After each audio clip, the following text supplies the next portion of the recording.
So we have to ask ourselves the question, are Aboriginal people's culture, languages, and values respected and reflected in the current justice system in Saskatchewan? In part, I would say yes, but in whole, no. There is much work to be done to create a representative justice system which incorporates and reflects First Nations and Métis culture, languages, and legal traditions. And I emphasize legal traditions because there are First Nations legal traditions in our kinship tribal communities which are not recognized at this point in the mainstream.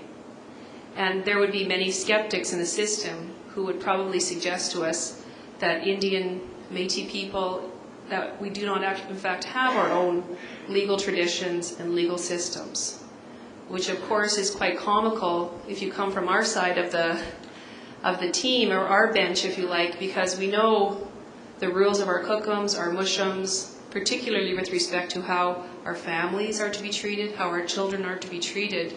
There are very clear laws and norms that govern that.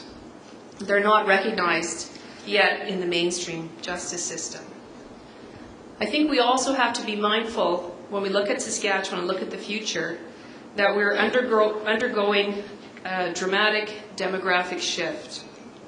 It's an aging non-Aboriginal population and a dramatic increase in the First Nations and Métis population.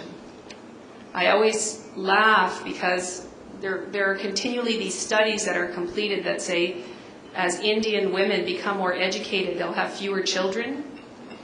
And those are done at the University of Saskatchewan. My husband is here. He works at the University of Saskatchewan, and whenever he sees those reports, he'll call up those people and say, you better not run into Mary Ellen, she's pretty mad at you, because I have 4 children. I think many people do not understand the value that we place on children. The level of education does not have much to do with it. It's the value we place on our children and the way we view our children as teaching us about what is a good life as well, not just us teaching them. So there is a dramatic demographic shift underway in this province. And we can only speculate on what the future might be like and how every institution in this province, including the justice system, will change and will be forced to change, perhaps kicking and screaming instead of with foresight and in a creative way, perhaps kicking and screaming, because Aboriginal people have been largely excluded from positions of leadership inside the justice system. And it's a joke, it's almost a running joke in the Indigenous Bar Association that just about every lawyer that shows up in court for the first time to represent a client, the judge in Saskatchewan will say, what are you charged with? And they have to always say, well, actually, I'm the lawyer here. Or maybe my trial was last week, I don't know. And certainly for my own side, I can't tell you how many times the commissioner in the court has said to me, you're not allowed to go up there, that's the judge's chambers. And I'll say, that's what I am, okay? Hard to believe, I know, but that's where I belong. By excluding Aboriginal people from positions of leadership, there will be consequences to that. Because like any institution, the culture has to be broadened in justice institutions. And the only way it gets broadened is by First Nations and Métis people being there and being in positions of leadership. And not for leadership's sake, but because there's a language, there's culture, there's value, there's an understanding that comes with it. And it's the concept of public service. Certainly First Nations and Métis people, when you look at our history, although we are often depicted in the media as a permanent criminal underclass that will do nothing but bring down this province, there's enormous strengths in our communities, in our families, enormous strengths in terms of contributing and building Saskatchewan. And the sad part of it is when you look at those enormous strengths and you think they're bypassed in a system that really often doesn't understand what it's doing. So it's regrettable, but with the demographics, we are going to see something will have to give way, whether it'll be through planning and foresight and, real intercultural and bicultural dialogue, or it'll just be dramatic change. So one of the things we have to think about as those of us up here talk about these issues throughout our own lifespan, and certainly I know for Patricia and I and the others on the panel, it's been 20 years, I think we've been, more than 20 years we've been talking about these issues. Do we have another 20 years to talk about change, or do we have to make change? Will it be too late for peaceful coexistence and dialogue in another 20 years if there's not dramatic change? I don't have the answer to that question, but I certainly ask myself it.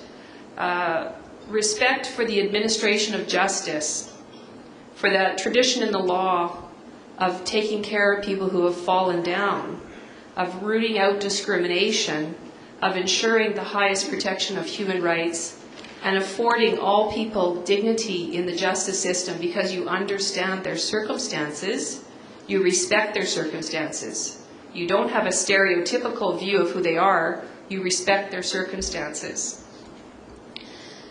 The administration of justice rests on public confidence. If that ingredient is lost, public confidence, there's very little known about how you rebuild confidence in a justice system once it's lost. And I would say certainly for First Nations and Métis people, I think many have turned that corner, and maybe some are on the brink. Some have had it restored perhaps in some instances. And I think we need to listen to the people who feel that their confidence might have been restored in the justice system, so we can understand that better and build a justice system that respects everyone. Because if it respects everyone, people will respect it. But if there is a lack of dignity in the system, there will not be the respect back.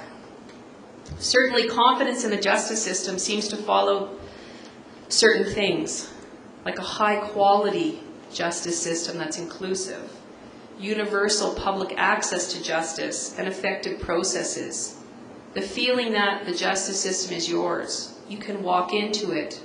Peaceful settlement of disputes by law is something that you uphold and regard and believe it will be part of your life as well. Public appreciation of what happens in the justice system, good knowledge of what's really happening and what are the values and principles in that system.